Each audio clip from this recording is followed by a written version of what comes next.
ఈ వీడియోలో చెప్పుకునే కథ పేరు రూపాంతర్. మూవీ ఓపెనింగ్ సీన్ లో ఒక తల్లి కొడుకు ఫోటో కనిపిస్తుంది. తర్వాత బెడ్రూమ్ లో తల్లి ఏడుస్తూ కనిపిస్తుంది. అప్పుడు హాల్లోకి వచ్చిన కొడుకు శబ్దం చేయడంతో తల్లి భయపడుతూ ఉంటుంది. తర్వాత తల్లి భయపడుతూనే కొడుకు దగ్గరికి వెళ్లి తను ఆ తప్పు ఎందుకు చేయాల్సి వచ్చిందో అని తన కొడుక్కి చెప్పే ప్రయత్నం చేస్తూ ఉంటుంది. కానీ కొడుకు మాత్రం తల్లిపై కోపంగా ఉంటూ తల్లి చెప్పే మాటలను అస్సలు పట్టించుకోకుండా తన తల్లి తప్పుడు పని చేసి తనను పెంచిందని, తన తల్లి తప్పుడు మనిషిని కొడుకు తన తల్లినే నిందిస్తూ ఉంటాడు. తల్లి తనకు ఎంత నచ్చ చెప్పాలనుకున్నా కోపంతో కొడుకు ఇంట్లో ఉన్న సామాన్లన్నిటినీ పగలగొట్టి అక్కడి నుంచి తన తల్లిపై కోపంతో బయటకు వెళ్లిపోతాడు. అలా వెళ్లిపోతూ ఉన్న తన కొడుకుని పిలుస్తూ తల్లి కూడా ఇంటి గేట్ దగ్గర దాకా వెళ్తుంది. కానీ కొడుకు అప్పటికే తన కారు తీసుకుని ఆ కారులో వెళ్తూ ఉంటాడు. అయితే తన తల్లి తనకు అదే పనిగా ఫోన్ చేస్తూ ఉంటుంది. కానీ కొడుకు మాత్రం కాల్ లిఫ్ట్ చేయకుండా హైవేలో తన కార్ ని స్పీడ్ గా పోనిస్తూ ఉంటాడు. ఎంతసేపటికి తన తల్లి కాల్ చేస్తూనే ఉండటంతో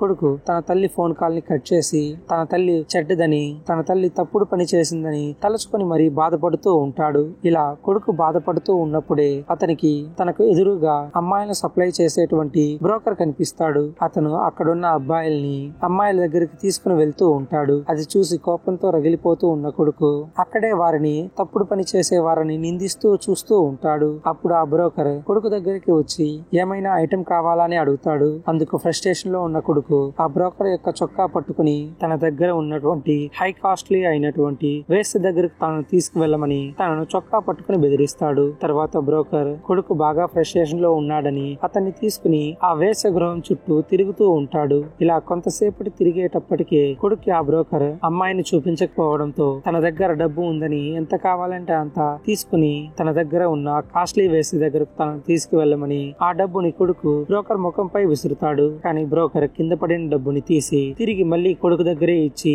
తన దగ్గర అవినీతిగా సంపాదించిన డబ్బు ఎక్కువగా ఉంటే తన దగ్గరే పెట్టుకోమని, తాను కష్టపడకుండా వచ్చిన డబ్బు తనకు అవసరం లేదని ఆ బ్రోకర్ సమాధానం ఇస్తాడు. తర్వాత ఆ బ్రోకర్ తన దగ్గర ఉన్నటువంటి కాస్ట్లీ వేశ్య దగ్గరకు కొడుకును తీసుకుని వెళ్లి తన గురించి చెబుతూ ఉంటాడు. కానీ ఇంతలోనే ఆ వేశ్య తనకు రావాల్సినటువంటి కాస్ట్లీ సెంట్లు, స్ప్రేలు రావట్లేదని తన మేకప్ కిట్ గురించి గొడవ పడుతూ ఉంటుంది. ఇంతలో కొడుకు తన దగ్గర ఉన్న డబ్బులు తీసుకుని మంచం పైన విసిరి తనకు కావాల్సిన డబ్బు తన దగ్గర ఉందని ఇదిగో తీసుకోమని ఆ వేశ్యతో చెబుతాడు. అందుకు మళ్ళీ బ్రోకర్ ఆ డబ్బుని తీసి కొడుకు దగ్గర ఇచ్చి తనలాంటి వారు ఎంత డబ్బు ఇచ్చినా వేశ్య ఆ డబ్బుని తీసుకోదని, తను కష్టపడిన దానికి ప్రతిఫలం మాత్రమే ఆశిస్తుందని తనతో మాట్లాడుతూ ఉంటాడు. అప్పుడు కొడుకు ఇలాంటి కాస్ట్లీ లైఫ్ ను బతకడానికి ఇలాంటి తప్పుడు పని చేసే వేశ్యకు డబ్బు తప్ప ఇంకేమీ అవసరం లేదని మాట్లాడుతూ ఉంటాడు. ఇంతలో వేశ్య బ్రోకర్ ని ఆ రూమ్ నుంచి బయటకు వెళ్లిపోమని తాను తనను హ్యాండిల్ చేస్తానని చెబుతుంది. తర్వాత వేశ్య కోపంగా ఉన్న కొడుకు దగ్గరకు వెళ్లి ఇలాంటి ఇంటికి రావడం ఇదే మొదటిసారా అని అడుగుతుంది. నీలాంటి తప్పుడు పని చేసే వారందరూ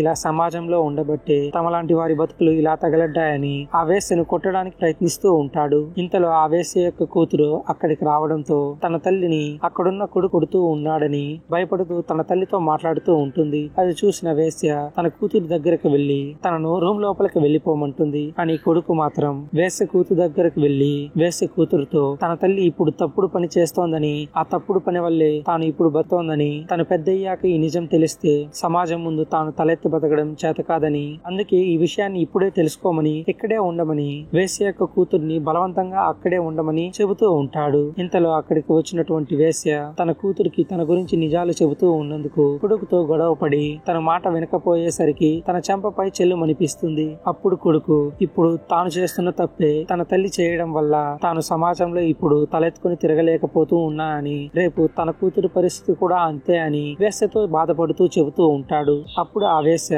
ఆ కొడుకు యొక్క పరిస్థితిని అర్థం చేసుకుని తనను కొన్ని ప్రశ్నలు అడుగుతుంది. తన తల్లి తప్పుడు పని చేసినా ఇప్పుడు తన తల్లి కంటే కొడుకే సంతోషంగా ఉన్నాడని, అందుకే తన తల్లి తనను పెంచడానికి అలా తప్పుడు పనిని ఎంచుకుంటుందని తనకు చెబుతుంది. అంతేకాకుండా తన తండ్రి ఏమయ్యాడని ఆ కొడుకుని అడుగుతుంది. అందుకు ఆ కొడుకు ఏ సమాధానం చెప్పలేకపోతాడు. ఇప్పుడు ముంబై లాంటి నగరంలో తన తల్లి తనకు ఏ కష్టం తెలియనివ్వకుండా చాలా హ్యాపీగా చూసుకుందని, కానీ తాను మాత్రం తన కూతురికి చిన్నప్పుడే తన మనసులో తన తల్లి ఒక చెడ్డదనే విషయాన్ని నాటి తనకు ఒక చేదు జ్ఞాపకాన్ని ఏర్పరిచినందుకు వేశ్య బాధపడుతూ ఉంటుంది. కానీ కొడుక్కి మాత్రం ఇటువంటి ఏ జ్ఞాపకాలు చిన్నప్పుడు కలగకపోవడంతో తన తల్లి ఎంత భద్రతగా కొడుకును పెంచిందో అర్థం చేసుకోమని కొడుకుతో మాట్లాడుతూ ఉంటుంది. అంతేకాకుండా వేశ్య తన తల్లి చేసిన ప్రతి పని తనను పోషించుకోవడానికేనని, అందువల్ల ఇప్పుడు తను హ్యాపీగా ఉన్నాడని, కానీ తన తల్లి మాత్రం ప్రతిరోజు తన కొడుక్కి తాను చేసిన తప్పు తెలిస్తే తను ఎలా తీసుకుంటాడని ఇన్ని రోజులు నిద్రలేని రాత్రులను గడిపి ఉంటుందని,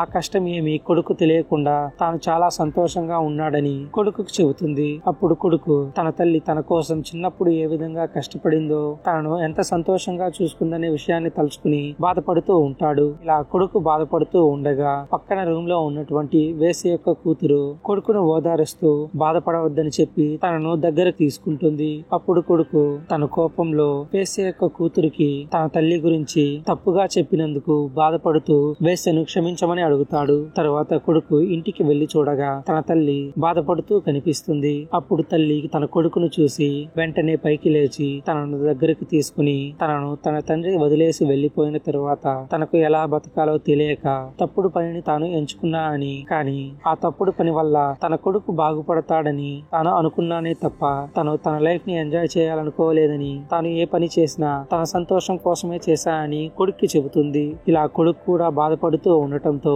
తల్లి తన కొడుకును అర్థం చేసుకుని కొడుకుని తన ఒడిలోకి తీసుకుంటుంది. ఇలా వేశ్యగా ఉన్నటువంటి తన తల్లిని తప్పుగా అనుకున్నటువంటి కొడుకు తన అభిప్రాయాన్ని మార్చుకుని వేశ్య అయిన తల్లిని తల్లిగానే స్వీకరించడంతో ఈ మూవీ ఎండ్ అవుతుంది.